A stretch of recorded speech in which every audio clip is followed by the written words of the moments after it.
प्रिय छात्रों, कल मैंने आपको पिछले दिनों राजपूत कालीन संस्कृति के विषय में बता रहा था। आज हम आपको दक्षिण भारत के प्रमुख राजवंश कौन से हैं उनके विषय में अध्ययन करेंगे। दक्षिण भारत के प्रमुख राजवंश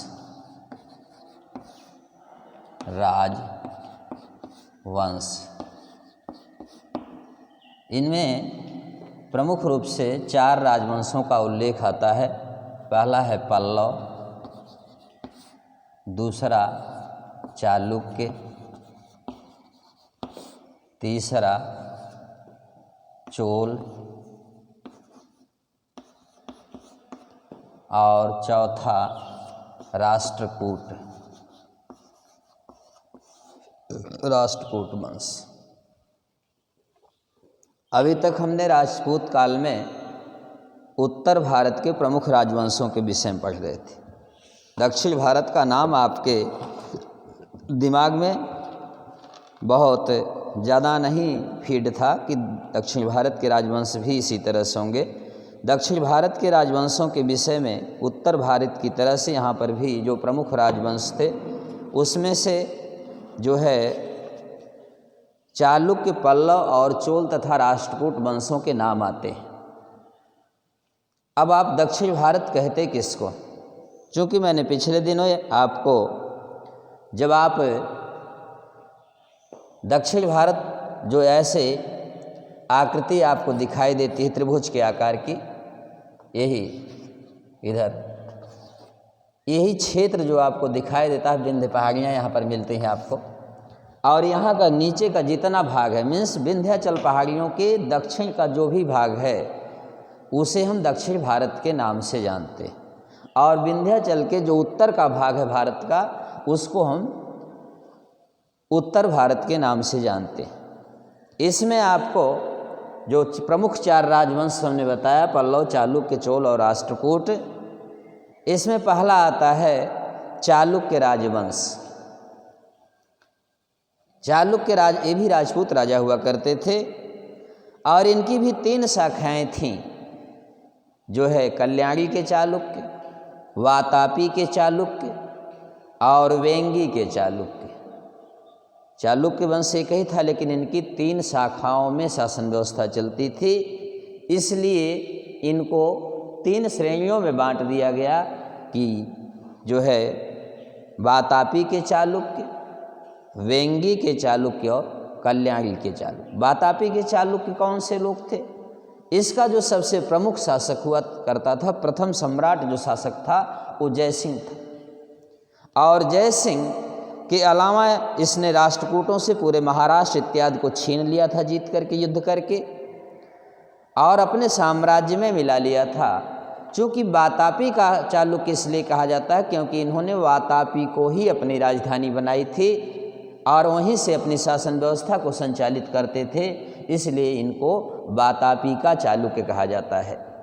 इसके अलावा इस शासन काल का सबसे जो प्रतापी शासक था, पीछे आपको मैंने हर्षवर्धन के समय में पढ़ाया था कि जिसने पुलकेशिन द्वितीय को दक्षिण में हराया था, हराया नहीं तब, पुलकेशिन द्वितीय से उसका संग्राम हुआ था, लेकिन पुलकेशिन द्वितीय इतना योग्य और प्रतापी शासक था कि अपनी सेनाओं के माध्यम से हर्षवर्धन को पीछे मोड़ दिया, उनको विजय प्राप्त करने के लिए अवसर प्रदान नहीं किया। यह पुलकेशिन द्वितीय इसी वातापी के चालुक्य वंश का शासक था। इसके अलावा नरसिंह वर्मन प्रथम आता है, एक पल्लव नरेश से भी एक प्रतापी शासक था। ये भी बहुत ही, इसने वातापी के जो क्या नाम से नरसिंह वर्मन प्रथम, पल्लव नरेश नरसिंह वर्मन जो उसके राज्य पर आक्रमण करता है, ये नरसिंह वर्मन चालुक्य नरेश नहीं था बल्कि पल्लव नरेश था, और इसने वातापी पर आक्रमण करके और वहाँ पे चालुक्य की सत्ता को क्या कर देता है, समाप्त करता है। इस तरह से राजाओं के संघर्ष हुआ करते हैं, जो दाएं बाएं के उनके नरेश हुआ करते हैं, एक दूसरे पर आक्रमण करते रहते हैं, उनको जीतते रहते हैं, पराजित करते रहते हैं और अपने साम्राज्य का क्या करते हैं, विस्तार करते रहते हैं। इसलिए वहाँ पर इसने जो नरसिंह वर्मन जो प्रथम था उस पर उसने जो है पुलकेशिन पर आक्रमण करके और उसकी कांची, पल्लवों की राजधानी क्या थी? कांची। क्वेश्चन में आता है कि पल्लवों की राजधानी कहाँ पर थी, तो आप उसको लिखेंगे कांची। ये क्वेश्चन में ऐसे ही पूछा जाता है। और इसके बाद दूसरे आते हैं वेंगी के चालुक्य। चूँकि जिन लोगों ने अपनी राजधानी वातापी को बनाया उसको जो है वातापी के चालुक्य नरेश कहा गया।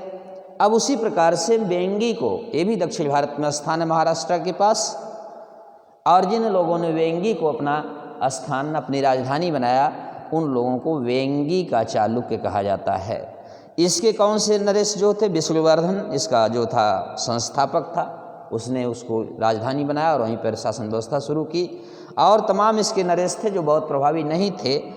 इसके अलावा इसका जो सबसे शक्तिशाली शासक था विक्रमादित्य। विक्रमादित्य यहाँ का शासक जो था पल्लवों को पराजित करके और इस राज्य को क्या कर लिया? अपने में मिला लिया। इसके अलावा कल्याणी के चालुक्य, एक तीसरा जो शासक था कल्याणी का। मुझे उम्मीद है कि महाराष्ट्र में जो कल्याण नाम पड़ा है उसी के नाम पर ही पड़ा है। कल्याण आप लोग जाते हो, जो भी मुंबई गया होगा, कल्याण स्थान मिलता है रास्ते में, स्टेशन।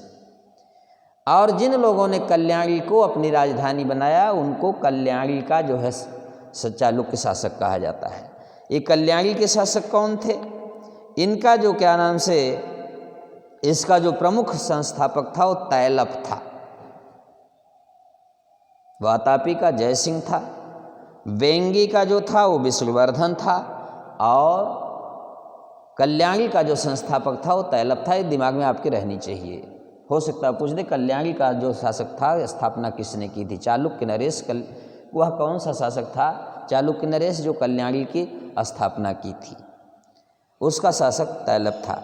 इस वंश का जो सबसे प्रतापी शासक था वो विक्रमादित्य खष्ट था। इसके राज्य में विद्वानों को बहुत ही राजाश्रय प्राप्त था। इसमें बिल्हड़ रचित जो एक रचना है विक्रमांक देवचरित, इसके लेखक कौन है? बिल्हड़ है। और बिल्हड़ ने इस रचना के माध्यम से, विक्रमांक देवचरित की जो रचना की, उसमें हास्य रस का वर्णन मिलता है। इसके अलावा मिताक्षरा ग्रंथ विज्ञानेश्वर, ये आते हैं टीटी सुपर टेट आपकी सेमेस्टर वाइज परीक्षाएं ज्योतिष में, कि विक्रमांक देवचरित्र के लेखक कौन हैं, या विज्ञानेश्वर ग्रंथ की रचना नहीं, मिताक्षरा ग्रंथ की रचना किसने की? तो ये विद्वानों के नाम आपको ध्यान रखने हैं। और क्या है? इसके बाद आता है आपका पल्लव वंश। चालुक्य के बाद पल्लव वंश आते हैं। पल्लवों की उत्पत्ति के विषय में बहुत निश्चित जो है प्रमाण नहीं मिलता कि इनकी उत्पत्ति कहाँ पर हुई थी। एक अनुमान लगाया जाता है दक्षिण भारत में, जब आप तमिलनाडु की तरफ जाएंगे, तमिलनाडु में, तो रास्ते में एक आपको टोंड मंडलम जो है स्थान मिलता है, एक स्टेशन। उसी टोंड मंडलम में ही पल्लवों की क्या मानी जाती है? उत्पत्ति मानी जाती है। और वहीं से पल्लव नरेशों की उत्पत्ति के विषय में पता चलता है। और ऐसा माना जाता है कि सातवाहनों के सामंत थे। सामंत मैंने पीछे आपको बताया था कि प्रत्येक राजा अपने सामंत रखते थे और भूमि के छोटे छोटे टुकड़े बांट देते थे अपने राज्य की, जिस पर वो सामंत कृषि कार्य इत्यादि करवाते थे। ऐसे ही सातवाहन, शक, कुषाण, ये सभी विदेशी लोग आए थे जो हमारे देश पर शासन कर रहे थे कहीं ना कहीं। और इन सातवाहनों के क्या थे? सामंत थे।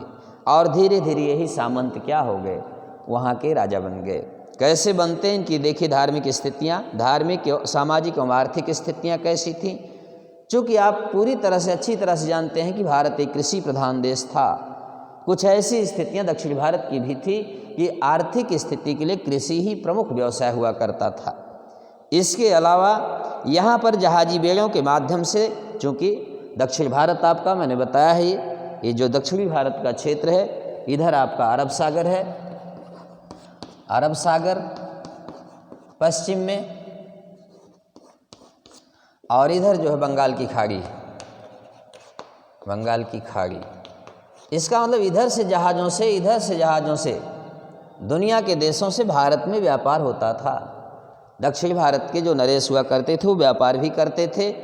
और क्या करते थे, कृषि कार्यों के माध्यम से, और कर जो है कठोरता पूर्वक वसूला जाता था। समाज में वर्ण व्यवस्था भी थी, ब्राह्मण क्षत्रिय वैश्य सबका समान क्या नाम से आदर था, सम्मान था, लेकिन शूद्रों के साथ किसी प्रकार का कठोरतापूर्ण व्यवहार नहीं किया जाता था। इसका मतलब कि दक्षिण भारत के जो राजवंश थे वो बहुत ही तानाशाह नहीं थे, डिक्टेटर नहीं थे, सभी वर्णों के साथ वो समान भाव रखते थे। इसके अलावा यहाँ पर धार्मिक स्थितियाँ क्या थी, जो पल्लवों की धार्मिक स्थिति का मतलब कि यहाँ पर शैव धर्म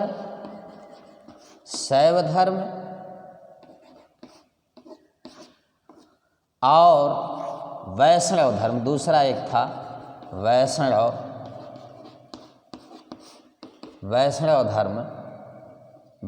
धर्म की प्रधानता थी। इस शैव और वैष्णव धर्म क्या होते? हिंदू धर्म में जो लोग शिव की उपासना करते हैं उन्हें शैव धर्मावलंबी कहा जाता है। भगवान शंकर की जो लोग उपासना करते हैं उनको शैव धर्म का अनुयायी माना जाता है, और जो लोग विष्णु की उपासना करते हैं उनको वैष्णव धर्म का या वैष्णव पंथी कहा जाता है। इसलिए दक्षिण भारत में दो प्रकार के धर्मों का विशेष रूप से उल्लेख मिलता है, एक शैव धर्म और दूसरा वैष्णव धर्म।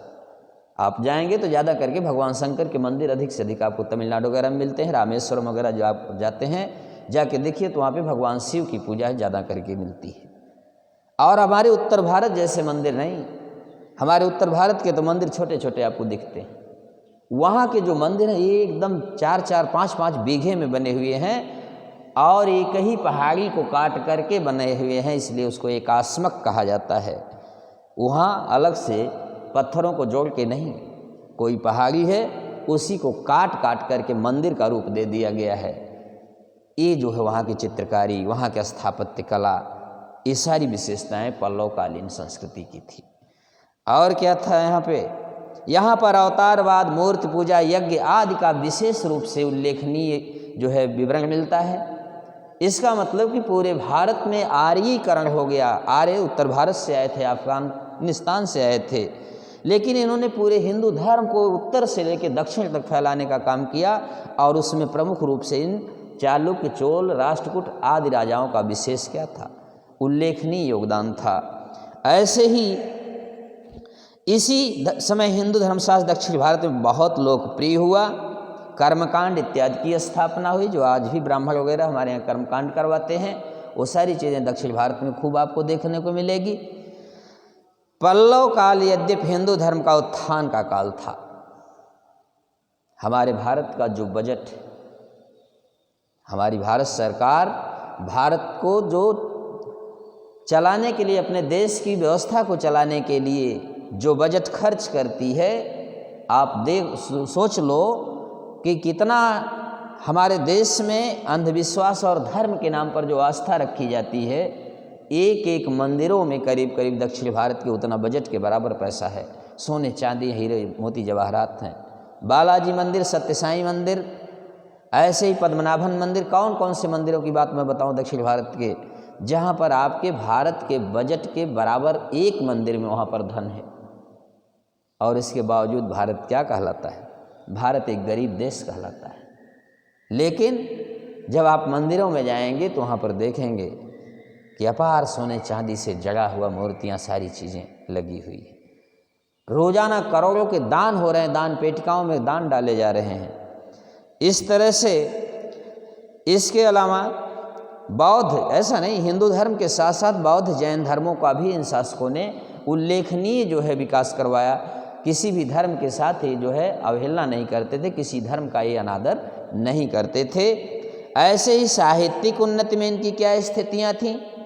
पल्लव का युग साहित्यिक उन्नति का काल था, ये भी आप जानिए। चालुक्य काल में तो उतना आपको साहित्यिक उन्नति नहीं मिलती, लेकिन पल्लव काल साहित्यिक उन्नति का काल था। यहाँ पर धार्मिक दृष्टिकोण से महत्वपूर्ण योगदान इन लोगों ने दिया। और महेंद्र वर्मन प्रथम, क्वेश्चन आता है कि मत्त विलास प्रहसन के लेखक कौन हैं?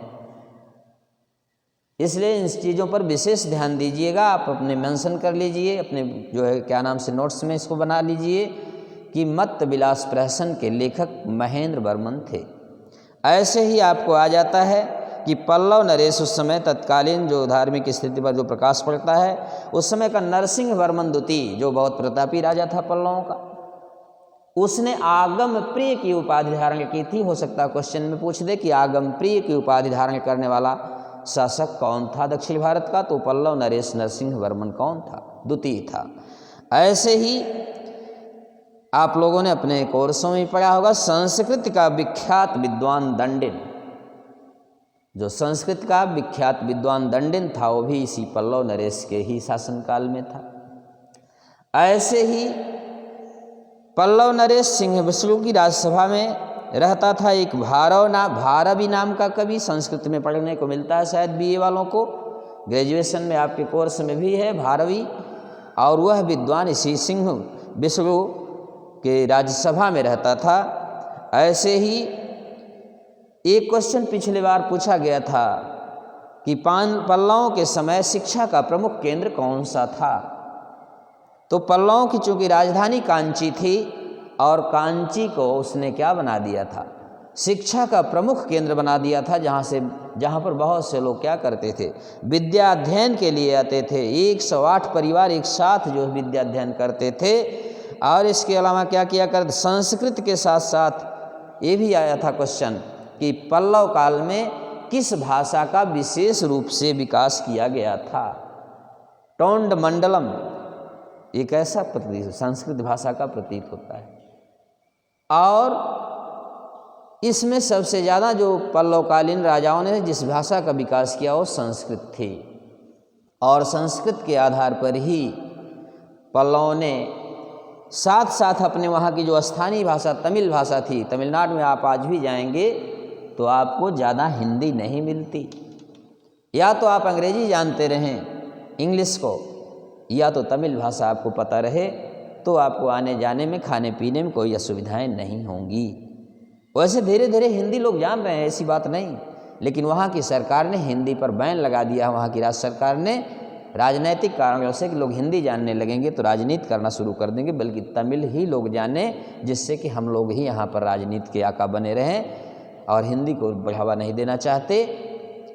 क्योंकि हम लोग गए थे घूमने के लिए, वहाँ देखे पूरी तरह से दक्षिण भारत में या तो तमिल भाषा आपको मद्रासी आ रही हो तब आप वहाँ का काम चलेगा, वरना आपको उत्तर भारतीय होटल खोजने पड़ेंगे, उत्तर भारतीय खाना भोजन खोजने पड़ेंगे, तब आपको खा सकेंगे, नहीं तो वहाँ के भोजन भी बहुत ज़्यादा अच्छे नहीं मिलते।